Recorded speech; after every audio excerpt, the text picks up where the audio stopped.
好，歡迎嚟到數知教室。我哋今日嘅題目係因數，仲有倍數嘅。咁當中因數，我哋之後會講到最大公因數；倍數，我哋會之後會講到最小公倍數嘅。咁首先你哋要明白到咩叫因數組倍數嘅分別先。好啦，第一題，16嘅所有因數，咁點揾啊？我教你一個簡單嘅方法，係一個形成一個 U 字形嘅會，咁你做落就知㗎啦。咁最容易嘅就係1乘16會等於16。因數係永遠會細過自己本身嘅數，或者等於嘅係。你見到1 16，好啦，2乘8等於16。你睇到1，下一個數咪2咯。3得唔得？唔得。4啦，4乘4等於16。咁點解我話形成一個 U 字形呢？你睇到我哋一陣寫翻出嚟係咁樣一個 U 字形咁樣寫嘅。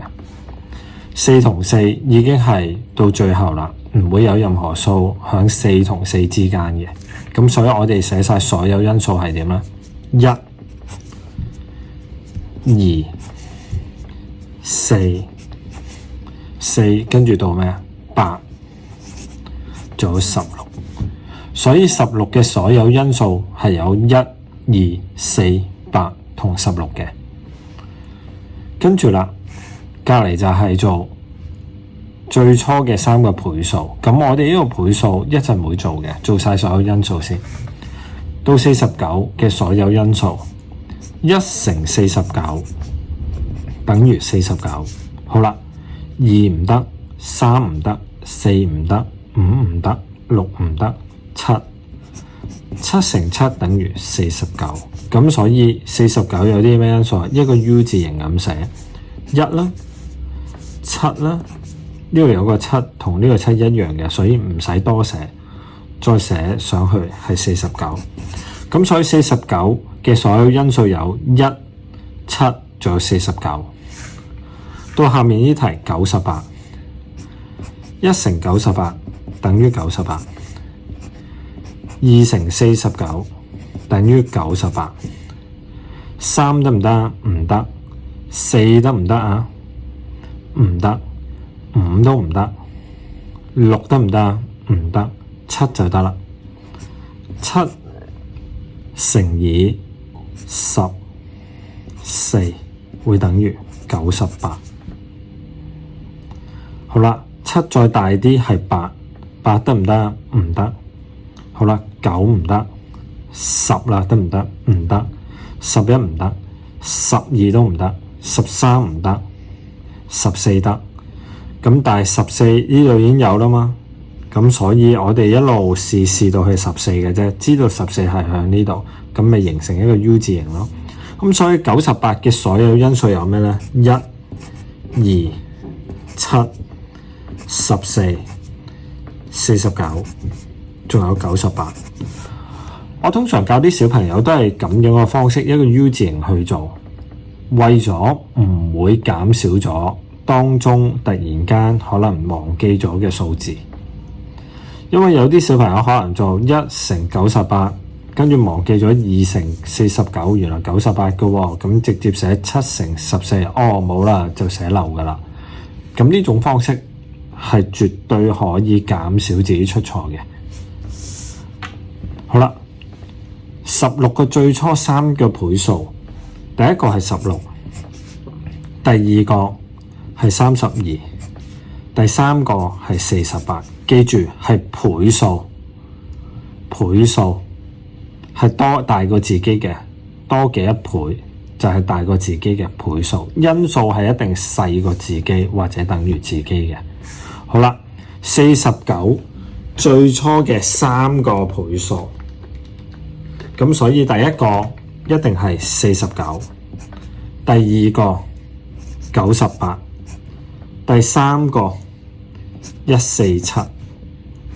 好啦，98嘅最初3個倍數，第一個一定係98乘1係98，第二個係196，第三個係294。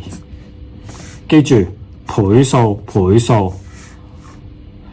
當你哋做呢啲題目，你唔肯定嘅時候，就間低啲重點字。呢度問所有因數，記住所有因數，所有因數，所有因數。最初3個倍數，最初3個倍數，最初3個倍數，最初3個倍數。間低啲重點字，減少自己出錯。好啦，教咗你哋所有因數，一個數字裡面嘅所有因數，仲有最初嘅倍數。咁後來就會之後我哋會教公因數。咁好啦，16仲有98嘅公因數。咦，16同98頭先做過喎，咁我哋可以寫翻落去。16嘅記住因數，16嘅因數有咩啊？1、2、4、8、16。98嘅因數有咩啊？1、2、7、14、49、98。咁好啦，公因數話明公因數即係大家都有嘅數字，響呢度睇1同2，1係一定有噶啦，公因數裡面。咁原來最大嘅響呢欄數字最大係咩啊？係2。18和32的公因數。咁好啦，18有啲咩公因數啊？咁頭先我哋冇做過喎，咁要揾翻出嚟啦。1乘18等於18，2乘9等於18，3乘6等於18。嗱，頭先如果小朋友冇留心嘅，你而家可以留心再睇多次，睇唔睇到呢度越嚟越增大個數，呢度越嚟越減少。咁到最後終會大家兩個數字相見嘅。3下一個數字係4乘咩係18？冇咯。5乘咩係18？冇咯。6乘咩係18？6乘3喺呢度重複出現啦。嗱，我頭先講4、5跟住6，咁所以咪形成一個 U 字咯。18嘅因數有咩啊？1、2、3、6、9同18嘅。好啦，32一樣嘅做法。小朋友，我都想你撳一撳停佢，試下做㗎。記住，1乘32等於32，2乘16等於32，3得唔得啊？唔得。4乘8等於32，5得唔得啊？5唔得。6得唔得啊？6係唔得嘅。7得唔得啊？7係唔得嘅。又到翻8咯喎，睇唔睇到？8、4、32，咁所以完啦。我哋就冇漏過任何一點啦。咁所以佢嘅32嘅因數有1、2、4、8、16、32。咁好啦，當中佢哋嘅公因數有邊啲啊？1係一定有嘅。2好啦，所以佢哋嘅最大公因數係2。好啦，我教你哋一種最快嘅方法去揾最大公因數。如果題目唔需要揾所有因數嘅情況下，咁我哋點做呢？9同36嘅最大公因數係咩呢？我哋首先畫個 L 字形，係有個9字同36，用一個除法方式。咁好啦，9同36有啲咩共通點啊？簡單啲咪9咯，9一如9， 9除36， 9、4、36。好啦，1同4仲有冇一樣啊？冇。咁所以9和36嘅 HCF 即係最大公因數係會等於咩啊？9。咁點解我會寫 HCF 呢？ H 係點寫噶？動落嚟嘅，咁所以動落嚟呢度就係得呢個9，所以我會寫9字。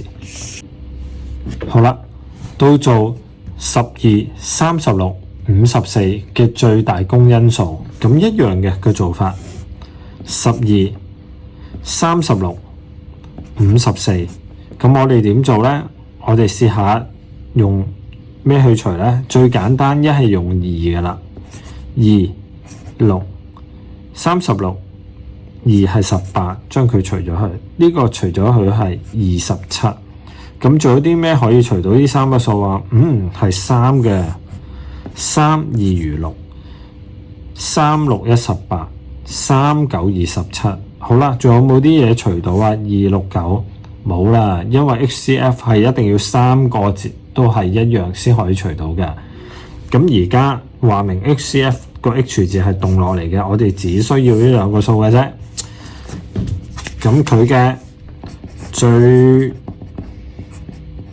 大公因數就會等於2乘3等於6啦。咁呢個就係教你快速嘅方法揾個最大公因數啦。